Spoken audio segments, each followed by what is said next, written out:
إن الحمد لله نحمده ونستعينه ونستغفره ونعوذ بالله من شرور أنفسنا ومن سيئات أعمالنا.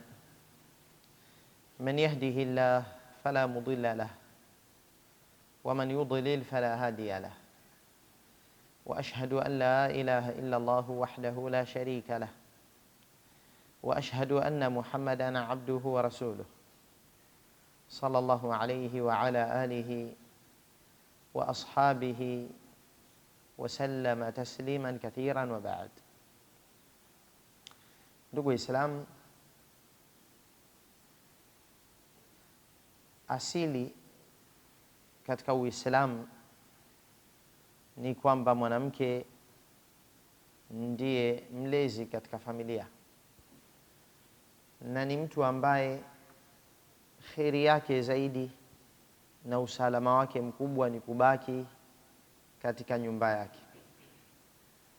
Kadiri akiwa amejifunga na nyumba na akalea watoto katika Uislamu, akalea katika maadili, akawa yuko karibu nao watoto wake, yuko karibu nao kimalezi, yuko karibu nao katika kuwafahamisha na kuwarekebisha, hilo ndilo ambalo linasababisha kheri kubwa katika jamii ya Kiislamu. Lakini pia malengo mengine ya uwepo wake katika nyumba yake ni kuhifadhika kwake. Mwanamke anahifadhika akiwa ndani ya nyumba, na kadiri akiwa ametulizana, basi fitna iko mbali naye, na hali kadhalika fitna yake juu ya watu iko mbali. Allahu jalla wa ala anasema, waqarna fi buyutikun wala tabarrajna tabarruj aljahiliyati alula, tulieni katika nyumba zenu wala msijipambe mukatoka bila ya stara kama walivyokuwa wakifanya aljahilia ya kwanza, watu wa enzi za jahilia. Ilikuwa mwanamke anachanganyika na wanaume, mchanganyiko unaosababisha maafa na unaopoteza staha na unaosababisha mwishowe akaja madhara, mimba ambazo ni za ovyo, watoto ambao hawajulikani wazee wao, baba ni yupi wa watoto hawa, kwa sababu ya mambo ya haramu yanayotendeka ya zina. Haya aghlabu yake husababishwa na mwanamke kuacha nyumba yake. Ndio maana Allah akasema, waqarna fi buyutikun wala tabarrajna tabarruj aljahiliyati alula. Mwanamke anaweza akatoka na sheria inamruhusu mtoko ambao hautasababisha fitna, kwa vile ipo dharura ya kutoka, dharura ambayo imemfanya analazimika kwenda kutafuta riziki, pengine ni mjane ana watoto na hana wa kumchumia. Lakini asli ni mwanamke kubakia nyumbani ikiwa hakuna udharura huo wa kutoka. Waqarna fi buyutikun. Na katika safari vile vile mwanamke akadhibitiwa kwamba asisafiri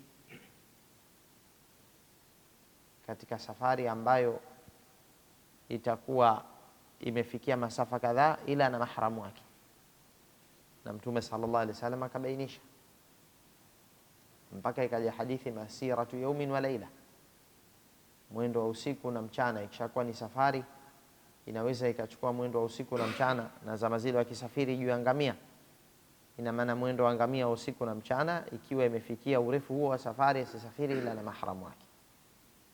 Na Mtume alipohiji na wake zake katika hajjatul wadaa, akaja akasema kama ilivyo katika hadithi ya Abi Waqid al-Laythi radhiyallahu anhu, hadithi aliyopokea al-Imam Ahmad na Abu Daud rahmatullahi alayhima, aliwaambia wake zake, hadhihi thumma dhuhur al-husur, hadhihi hija yenu ni hii, thumma dhuhuru al-husur, kisha migongo ya mikeka.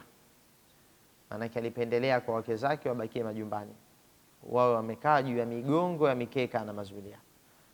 Maana yake ni nini? Maana yake ni kwamba anamaanisha ya kuwa baada hija yenu hii tulieni katika majumba yenu.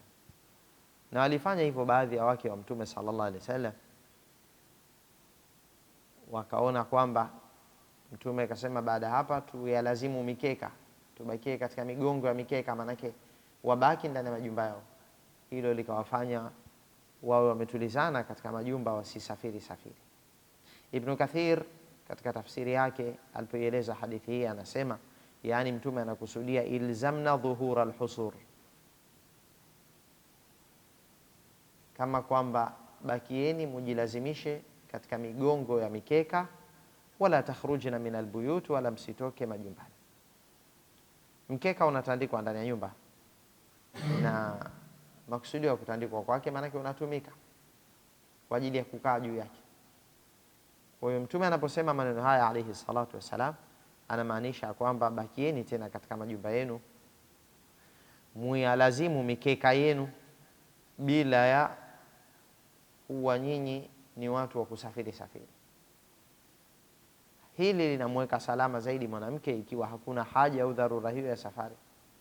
Kadiri akiwepo na akawa amejifunga katika nyumba yake, basi ndipo usalama wake ulipo zaidi.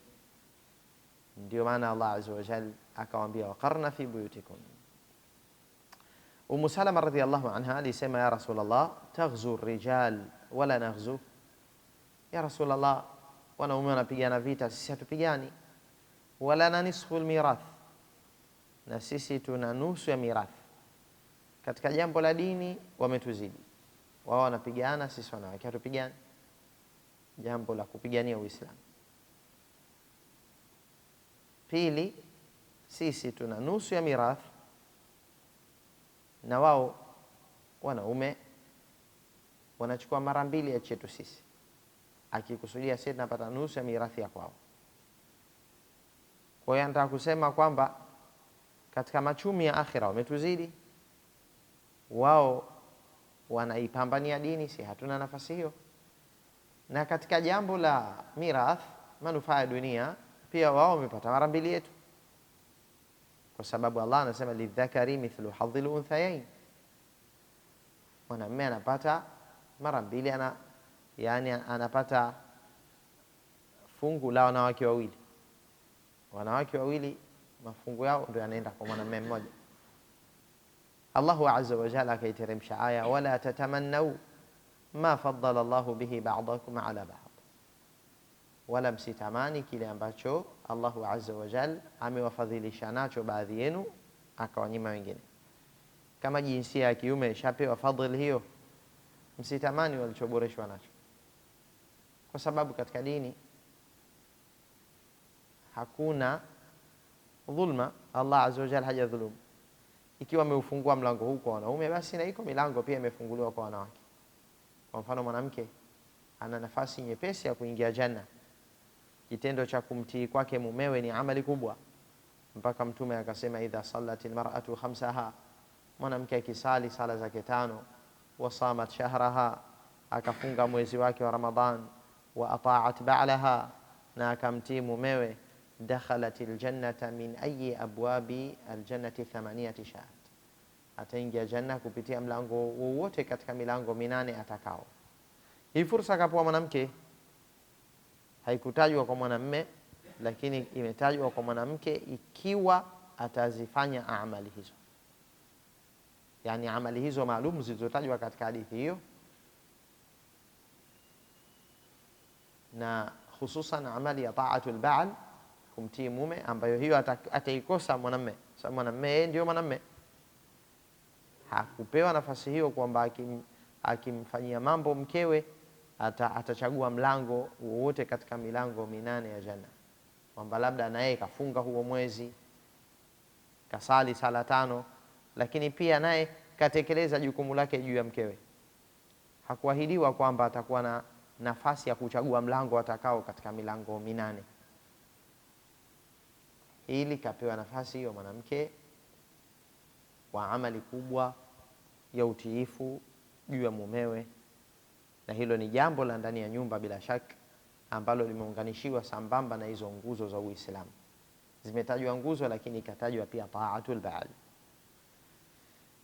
Taatul ba'li, kumtii mume, jambo leo limepotea hilo, na ndio limesababisha maafa mengi katika ndoa, au miongoni mwa sababu zilizozalisha talaka na maafa katika ndoa za Waislamu pia ni kwamba limepotea jambo la taatul ba'li.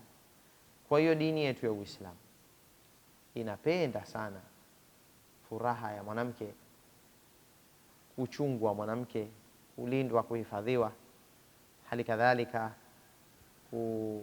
kulelewa na mume katika dini yake na maisha yake, ili naye awe mlezi wa familia, na hapo jamii itakuwa katika salama, na ule mripuko wa maradhi ya zina na yale maafa ya kuwepo vijana wasiojulikana wa baba zao ndani ya taifa na jamii, madhara yale yatatoweka na furaha itaenea na watu watakuwa ndani ya kheri endapo mwanamke atasimamia majukumu yake. Wa akhiru da'wana anil hamdulillahi rabbil alamin.